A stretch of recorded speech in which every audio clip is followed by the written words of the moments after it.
Saudações, gente bonita. 9h30 da manhã. Mestre Leider aqui falando. Mata Atlântica de Ouro Preto, Estado de Minas Gerais, Brasil. 31 de dezembro de 2024. Último dia do ano. E como é normal, nessa data vamos falar sobre as perspectivas do ano que vem. Bem, gente, eu terminei a live de hoje de manhã com as seguintes observações gerais. Observação número 1. O governo Trump não começou e já está sob ameaça dos próprios republicanos.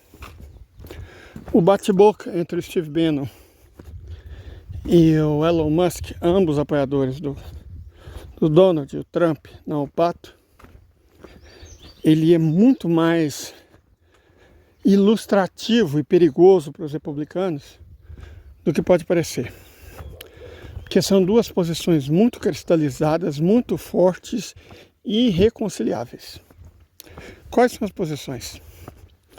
Plataforma do grupo do Steve Bannon é conservadorismo acima de tudo, capital acima de todos e principalmente Estados Unidos expulsarem todos os migrantes ilegais.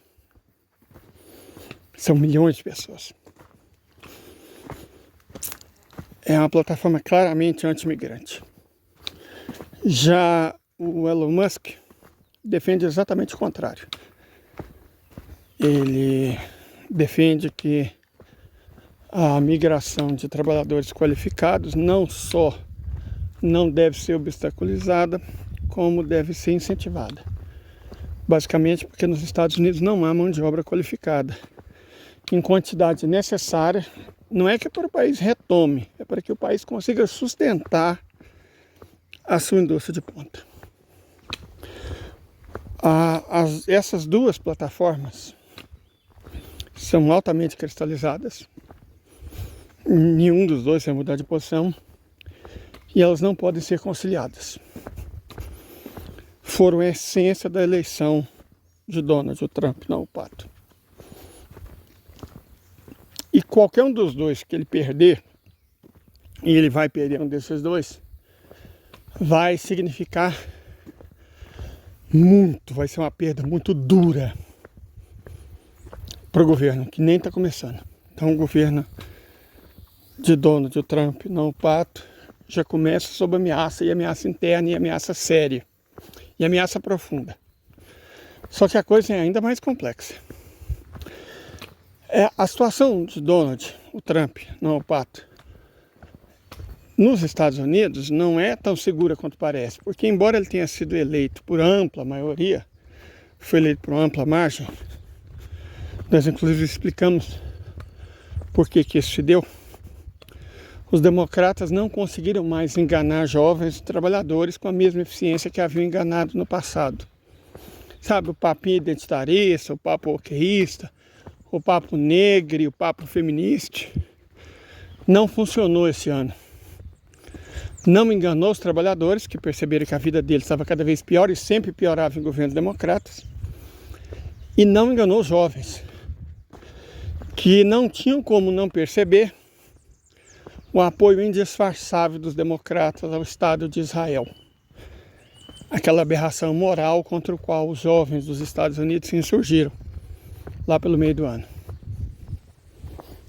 Então, o pudim de pinga perdeu essencialmente porque muita gente que votava nos democratas simplesmente resolveu não sair de casa. Que entendeu que é óbvio para o mundo inteiro, né? Não faz diferença nenhuma. 6 ou meia dúzia. Os democratas são liberais nos costumes e conservadores na economia. E os republicanos são conservadores nos costumes e conservadores na economia.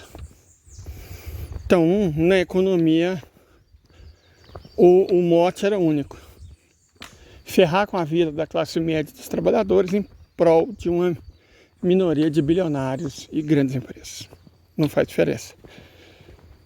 Os democratas, muitos democratas, perceberam isso e simplesmente não se levantaram para votar. E aí Donald Trump foi eleito por ampla e eu diria esmagadora maioria. Certo? O problema é que o Partido Republicano também tem seus próprios problemas internos. Muita gente acredita que os republicanos defendem os valores da classe trabalhadora. Isso pode até ser verdade. Não nego que tem um fundo de verdade nisso, não. Só que ela defende os valores morais da classe trabalhadora, mas os valores econômicos dos bilionários. Aí não adianta muita coisa, né? Aí não resolve. E mesmo os republicanos estão profundamente divididos entre a posição, vamos chamar ela de benonista, que faça a América grande novamente sem imigrantes, e a posição Elon Muskita. Para fazer a América grande novamente é imprescindível o trabalho dos migrantes. A situação dos Estados Unidos não está igual a do Canadá. Tem cerca de 38 milhões de habitantes, dos quais 8 milhões são migrantes que chegaram no país nos últimos 10 anos. Quer dizer, daqui uns dias, o Canadá vai ser os Emirados Árabes Unidos do mundo anglo-saxão. Vai ter mais imigrante do que canadense. Certo? A questão que nós discutimos ontem sobre se migrar é um direito humano, nós defendemos a tese que não. Refúgio, abrigo é um direito, mas a migração não. Os países têm que ter ampla liberdade para decidir quem entra e quem não entra em suas próprias fronteiras. O debate é basicamente sobre isso. O Canadá vai deixar de ser habitado por canadenses, em sua maioria, se isso continuar até 2050. Uma parte da população canadense vai ser não nascida no Canadá. Se vocês não acham isso um problema, procure saber a condição dos migrantes nos Emirados Árabes Unidos, no Catar e no Bahrein, onde isso já acontece. Eu diria que é um problema sim. É um problema grande, com outros problemas subjacentes. Primeiro, porque a migração é usada pela classe dominante para separar ainda mais a classe trabalhadora. Por um lado, ela dá aos explorados de um país uma opção. Em vez de fazer revolução, foge para outra nação. Por outro, que arbusto interessante. Eu sempre falo que a Mata Atlântica tem muitas plantas que podem servir para jardinagem. Aqui ó. Eu nem sei o nome disso. Mas é bonito. É um arbusto bonito, né? E por outro, as nações que recebem imigrantes prejudicam a própria classe trabalhadora. Não adianta falar que os migrantes fazem trabalho que os nacionais não querem. Não é isso. Esse é um falso argumento. Os migrantes aceitam salários que os nacionais não querem. É muito diferente. Então, uma ótima maneira de você impedir a revolta social é dar a opção de emigrar. Uma ótima maneira de você impedir o aumento dos salários é trazer imigrantes de fora. Então, a imigração, em larga escala, tem sido usado para estabilizar o sistema capitalista e, portanto, a exploração da classe trabalhadora. Essa conversinha fiada de que os migrantes são colocados como os culpados pela crise, mas isso é bobagem, eles não roubam empregos e não sei o que. Não, eles não roubam empregos. Eles roubam salários. É isso que acontece. Goste-se ou não, né, os liberalecos, os liberaloides, até eles, se fossem minimamente honestos, entenderiam isso. que a chegada de imigrantes reduz o nível geral dos salários. E a saída de imigrantes reduz a pressão sobre a revolução social. Então a migração prejudica a classe trabalhadora nos dois sentidos.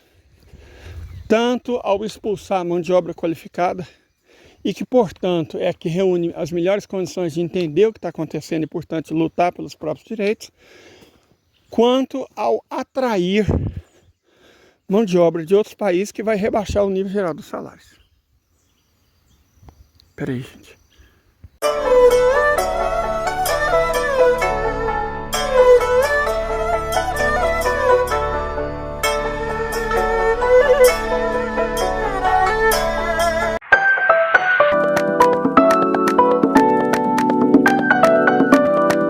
Pronto, conseguimos.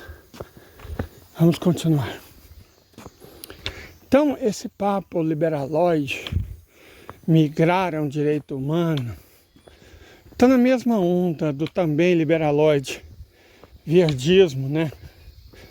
Do liberaloide sem vergonha, que é o verdismo ungueiro, do liberaloide unguismo, do liberaloide identitarismo, do liberaloide wokeísmo.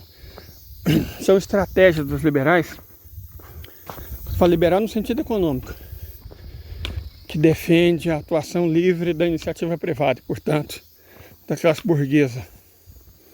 É uma estratégia, mais uma, da burguesia, da classe dominante, para prejudicar a luta de classe e, portanto, as condições de vida da classe média e da classe trabalhadora.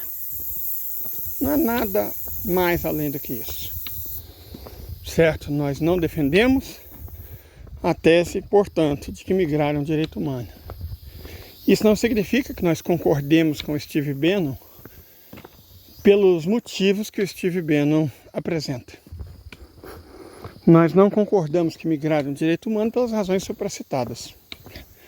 O Steve Bannon e a turma republicana dele não concordam por racismo puro e simples. Então a mesma coisa pode ter justificativas diferentes. Digamos que se a razão teleológica é a mesma, a razão ontológica é diferente. Perfeito? Acho que toda deontologia deve levar isso em consideração. Na verdade leva, né? Você tem entre os anglo-saxões a moral baseada na intenção, e no resto do mundo é mais comum uma moral baseada na execução, certo? No efeito, já que nem sempre a gente consegue determinar as causas, mas os efeitos são muito claros.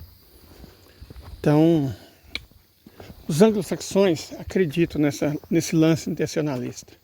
Eu não sou anglo-saxão, e eu sei que de boa intenção o inferno está cheio. Então não concordo com a tese de que migrar é um direito humano, mas também não concordo, evidentemente, com o Steve Bannon. Mas o que eu concordo, deixo de concordar, é bobagem. Diante do fato de que o Partido Republicano caminha para uma enorme cisão. E se o Partido Republicano for cindido, aí sim, nós chegamos no ponto onde eu queria chegar. Como o Donald, o Trump, não, o Pato, vai fazer para se manter no governo, para manter a governabilidade. Já que ele está acossado pelo Serviço de Segurança, né? O pessoal do FBI não gosta dele, a CIA não gosta dele, o Departamento de Estado fez o que pôde para boicotar ele no primeiro governo. E, evidentemente, os democratas vão com tudo para cima dele, porque os democratas precisam da guerra na Ucrânia, precisam que Israel seja defendido, precisam que o interesse das grandes corporações financeiras prevaleça sobre quaisquer outros. Então os democratas vão para cima dele.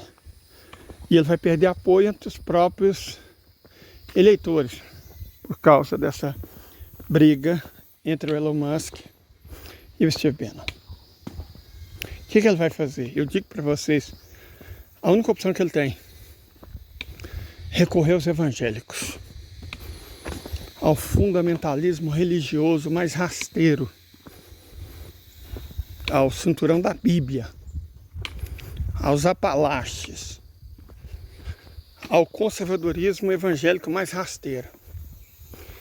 E aí, gente, aí nós temos um problema. Para atrair a proteção desses maníacos, desses extremistas, desses fundamentalistas religiosos, desse talibã evangélico, ele vai ter que regredir a pauta moral para um nível da Idade Média. Para o nível da Idade Média. Os Estados Unidos, graças à Suprema Corte, de juízes indicados predominantemente por republicanos, deu a cada estado o direito de legislar como quiser sobre o aborto. Então, alguns estados, Utah, resolveu condenar o aborto com a morte. Se você realiza um aborto no estado de Utah, a sua pena é a morte. Então, regride o direito das mulheres a um nível ainda mais baixo do que já está. Então, nós já falamos sobre isso. A civilização ocidental é, sobretudo, misógina. Ela é profundamente misógina. Ela é aparofóbica, é contra pobres e contra mulheres. Essencialmente, a essência do capitalismo, que é o modo econômico da civilização ocidental, é a misoginia e a aparofobia. Certo? Então, ele vai partir com tudo para cima dos pretos.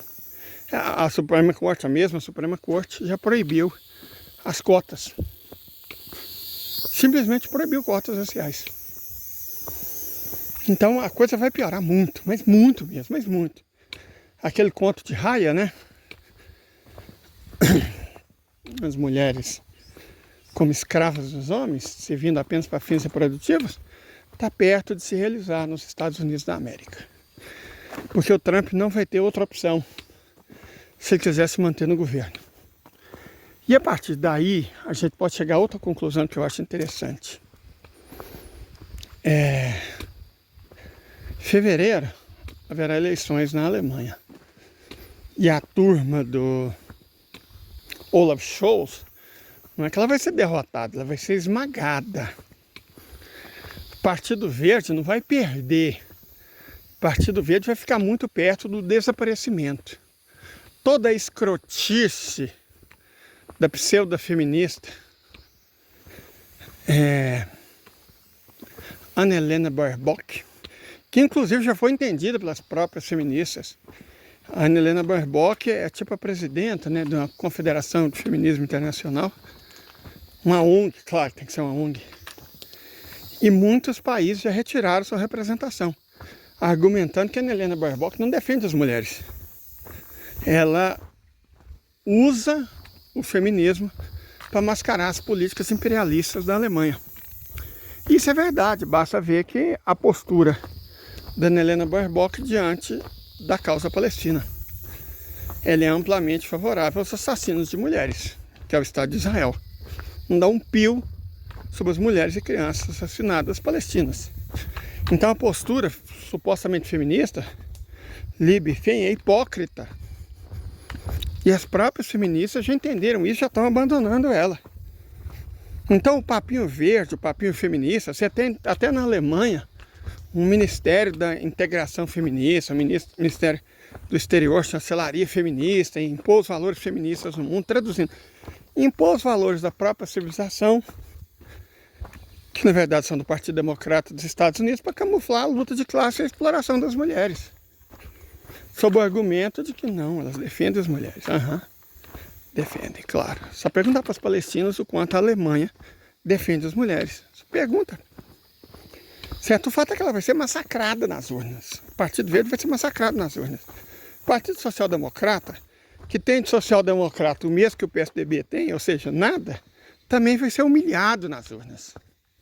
O FDP já até saiu da coligação. Então o Olaf Scholz, eu não sei se ele tem força para ficar em terceiro lugar nas eleições. Não é que ele vai perder, ele vai ser massacrado. Aí a pergunta é, a Alemanha vai eleger alguém melhor que o Olaf Scholz? Vocês acreditam? Claro que não, vai eleger alguém muito pior. Outro país que está para derrubar o próprio governante é a Inglaterra, Reino Unido. não derrubando o próprio governante, que não tem sido sionista o suficiente. Os britânicos vão eleger alguém melhor? Coreia do Sul.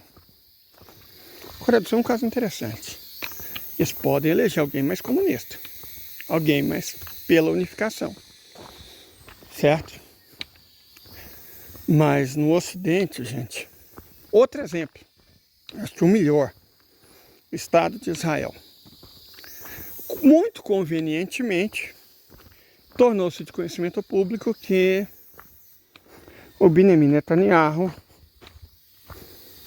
ou melhor, que um câncer está com o Benjamin Netanyahu. Fizeram a cirurgia, né? Colocaram aquele uniforme militar típico do Estado de Israel, uma fralda nele. Já apareceu com as fotos, né? Lá Bolsonaro sofrendo. Mas a pergunta que não quer calar é, vai resolver? Eu acho que não.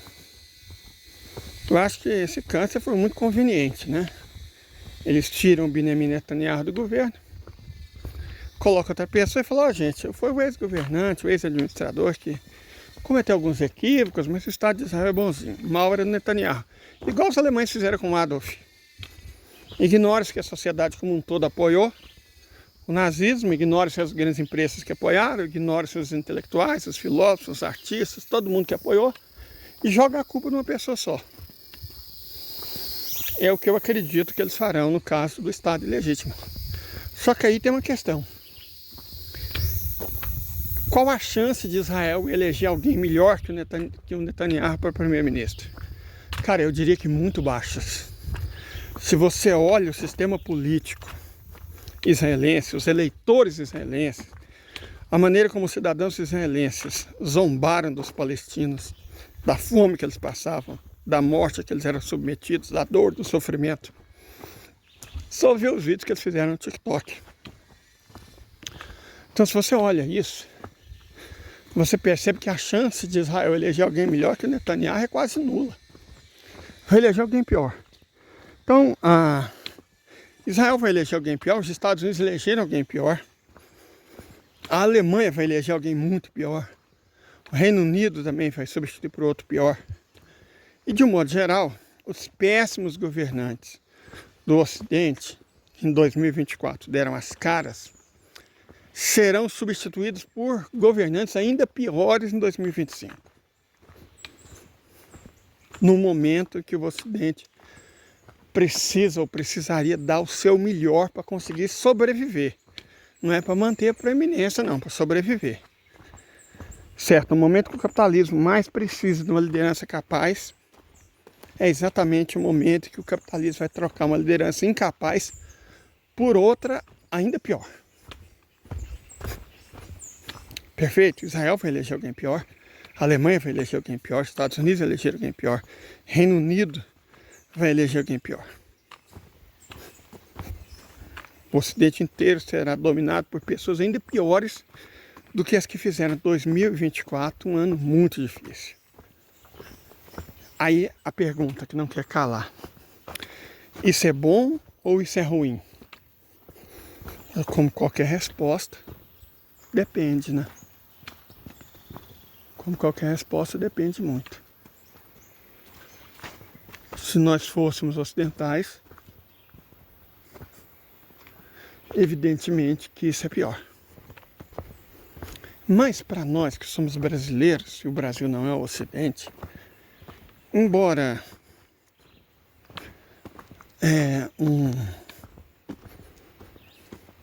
Donald Trump, não o pato, que emule Benjamin Netanyahu, seja ruim, de modo a lá, a pelota tá me seguindo ilegalmente.